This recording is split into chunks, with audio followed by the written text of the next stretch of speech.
Hello and welcome to the IBTimes review of the summer transfer window. I'm Nick Howson, I'm joined by Tony Mogan and Adrian Back. We're going to try and pick the bones out of the summer transfer window, one of the most memorable in recent years. Guys, I guess it's kind of only fitting if we start with deadline day, isn't it? With Mesut Özil joining Arsenal, arguably the highest profile deal of the summer. So many broken promises, etc. from Arsenal. Has this saved their summer and potentially their season? Well, they were made to wait for it now. I'm not sure if the squad was entirely addressed by what players were brought in and what players were left, but it's such a catalyst for Arsenal as a team this season to have one of the best players in the world arrive at such a timely occasion as well, just as when Tottenham are starting to fret. I think it's really sort of doesn't sum up their summer, but it's a huge statement for them. Yeah, I thought it was a big statement from Wenger in particular because he came under so much pressure, having only signed Sonogo and Fellaini on free transfers.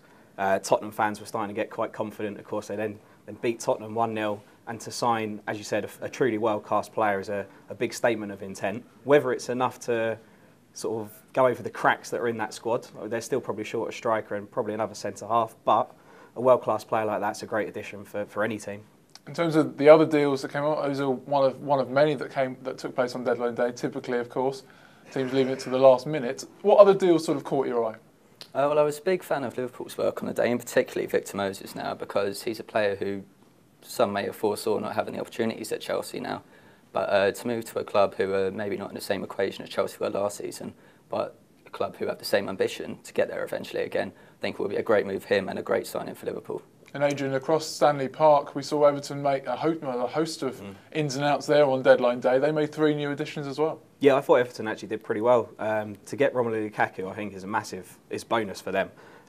Just a little bit surprised Chelsea let him go, but with 3 other strikers competing, I guess it made sense to sort of give him another season on loan, see how he gets on. James McCarthy was fantastic for Wigan last season. Gareth Bale, a little bit of experience as well, having lost Marouane Fellaini, so quite impressed with Martinez for getting those deals done, and quite late as well. If we look at the window in slightly broader terms, I guess the teams that have come out with it with flying colours are the teams that did their business at the start of the window, isn't it? Teams like Tottenham and Liverpool. I mean, where does the balance of power in terms of the whole window as a whole lie with you guys? I mean, personally, I thought Liverpool and Spurs, as you said, probably did the best business. They signed a lot of players. Liverpool in particular, I was quite impressed with, mainly because they didn't spend a great deal of money. I think it was around 44 million in the end to bring in, was it 7 players, I think? Especially, as you said, on deadline day to get Sacco and Ilori, 2 younger defenders who will learn off Agger and Toure and Skirtle. So they'll sort of eventually come through.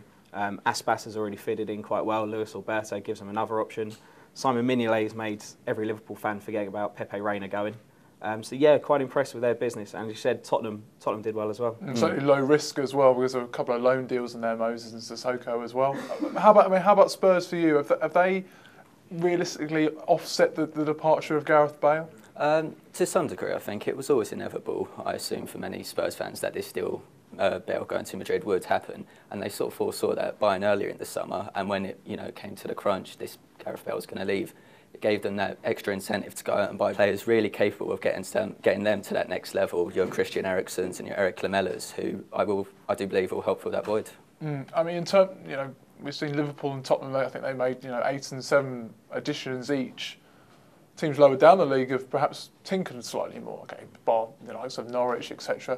Teams like Southampton and West Ham. How well do you think they've been in the market in terms of making, I guess, high profile additions for big money, but not many of them? Yes, I thought West Ham was an interesting one because while they've done well in getting Downing and Carroll for relatively low fees, I mean, Liverpool have taken a massive loss on those 2 players. I think you still look at that West Ham squad and think they're still a bit short. Carroll's fitness is always a question mark, and when he's not fit, you've got Vazte, Monigo Maega, not quite sure they're up to scratch. So perhaps they will have questioned the fact that he didn't bring in 2 strikers, but at the end of the day, to get Carroll and Downing for a combined 21 million, that's a pretty good piece of business. And particularly when you look at the way Allardyce will set up now, that is a team tailored to Carroll. If he's injured, look at the strikers. I don't think Vazte's a striker capable of effectively leading the line. If he's out, it will call for a reshuffle, and there's not enough cards to reshuffle that pack, it doesn't look so. Quite a difficult one. One team I'd particularly like to take a look at would be Swansea, because they've got to now balance their Premier League ambitions with the Europa League as well. We'll see how far they go in that. I mean, they have made 9 new signings. I guess Wilfred Bony, the most high profile of those, and Michael Laudrup has also returned to Spain with a couple of additions as well. And who reads question who Laudrup brings over? That last season they came off as fantastic additions to a Swansea side who have gone up to this extra level now. Whether he can find a balance between European exploits and domestic exploits now will be his test. But he certainly seems to have faith in those players he's brought in. At the start of the summer, there was some concern over even his future there due to the transfer deal. Yeah, I mean, I thought he was always going to stay because he got him into Europe. It's such a big experience for him to take a side like Swansea and have that European campaign. I mean, I thought Bony was an excellent signing, as is John Joe Shelvey. I think Shelvey will fit into that team quite nicely, and he'll sort of try and make him tick if he can, alongside sort of Leon Britton. Yeah, I thought it was a good addition as well with Norwich, getting Van Wolfswinkel. I mean, I know the deal had been done previously, it was all in place, but the sort of striker that only needs one opportunity and he'll get goals. So I was quite impressed with Norwich as well. In terms of the teams that will reflect upon the window as something of a failure, I guess, Manchester United are the most obvious candidate, just one significant addition in Marouane Fellaini. The pressure on David Moyes was enough as it is. It hasn't helped him with a sort of a difficult window, and a number of players, it not really working out for them, trying to get them in. Yeah, I don't know if to feel sorry for David Moyes or not, because he's obviously had an idea that he wanted to get players like Fabregas. There was a bit of talk of Thiago Alcantara before he joined Bayern Munich. Ander Herrera didn't work out.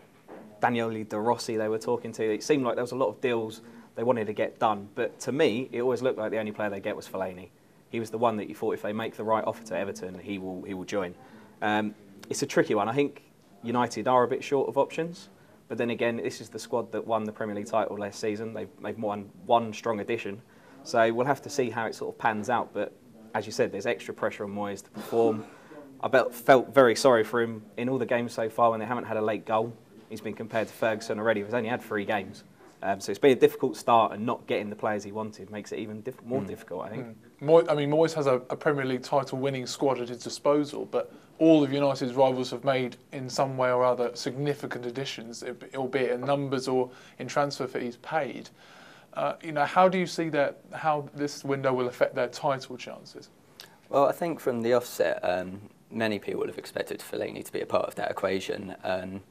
Without using terms such as they will be like new signings, Rooney and Nani Rooney continuing his presence at the club and Nani signing a new contract now will give that a boost. But come December and January time, when there's a lot of games coming, people will look back and say, why weren't people brought in? And it will come back to the way these deals were perhaps mishandled, maybe looked upon with a bit of overconfidence over this summer, and that's when we'll see whether these incidences really should have been capitalised on rather than moved on from. And just finally, it would be wrong not to touch upon Newcastle United's summer. If Manchester United was disastrous, then it was a nightmare from start to finish, really, at St James's Park. Just 2 additions, Olivier Kemen and Loic Remy on loan from Queen's Park Rangers. After so many promises from Joe Kinnear, he has the contact to every Premier League manager in the division, but yet just 2 new additions. I mean, how do you see the balance there at Newcastle United? Yeah, I mean, I feel sorry for Alan Pardew. He sort of... Joe Kinnear comes in and he's the guy put in charge of transfers, so there's someone above Pardew. He can't really get too involved. I'm sure he suggested a lot of players that he'd have liked to have seen. As you said, they needed a striker. They've only got Loic Remy. Not sure that's going to be enough. Joe Kinnear, and it seemed a weird appointment, and after the end of this transfer window it seems even more bizarre, because clearly that contact book's out of date. He's not done any deals whatsoever. And I think, to be honest, I think they will struggle. They've seen every side around them, even the sides that have come up, have started the season quite well. They've made some good additions. Newcastle, yeah, they look in serious trouble. And as soon as that transfer window slammed shut, a statement was released from Newcastle expressing the players we wanted, we couldn't afford, or we didn't value them enough as the clubs did. But it again just reeks of excuses that Pardew's been preparing for Kinnear all summer long. So he's towing a party line at the minute, because I don't think he has much say in anything, as was evident. Well, yeah, I felt sorry for Pardew, because obviously he kept hold of Johan Cabaye and Hatem Ben Arfa and the sort of good players that he already had in the squad, but without additions, that squad's not good enough. We've seen that last season. So yeah, it's going to be a tough road ahead. Well, discontent at the North East once again. That's all we've got time for. IBTimes review of the summer transfer window. Keep abreast of all our Premier League coverage at ibtimes.co.uk/sport. But until next time, goodbye.